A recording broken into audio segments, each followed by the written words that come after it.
Shalom. యోహాను సువార్త 7వ అధ్యాయము 38వ వచనము.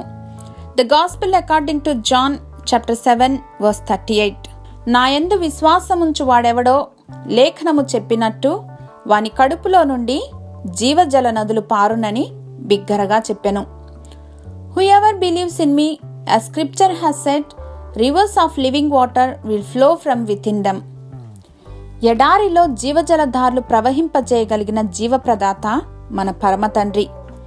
ఎవరైనా దాహంలో ఉంటే వారు వచ్చి ఎన్నటెన్నటికి తరిగిపోని జీవజల నదీ ప్రవాహంలోనిది త్రాగవచ్చని ఇక్కడ యేసయ్య పిలుపునిచ్చారు.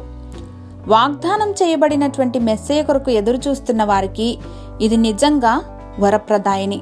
కానీ అప్పుడు వారు నమ్మలేదు. అయితే ఇప్పుడు ఎవరైతే నమ్మి యేసుక్రీస్తు దేవుని కుమారుడని విశ్వసించి ఆయనను ఆశ్రయిస్తారో వారు ఎన్నటెన్నటికి దప్పిగొనరు.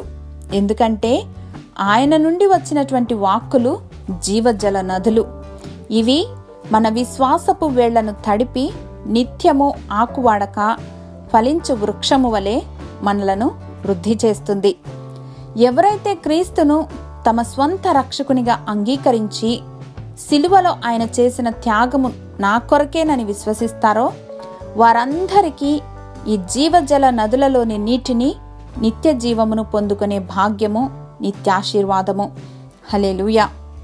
నిత్యుడవగు మా తండ్రి, మీ కృపచేత మమ్మను సంరక్షించి మా పాపములను క్రీస్తులో క్షమించి మీరు మాకు అనుగ్రహించినటువంటి నిత్య జీవము కొరకై యేసుక్రీస్తు వారి ఘనశ్రేష్ఠ నామంలో కృతజ్ఞతలు సమర్పిస్తున్నాం మా ప్రియ పరలోకపు తండ్రి. ఆమెన్.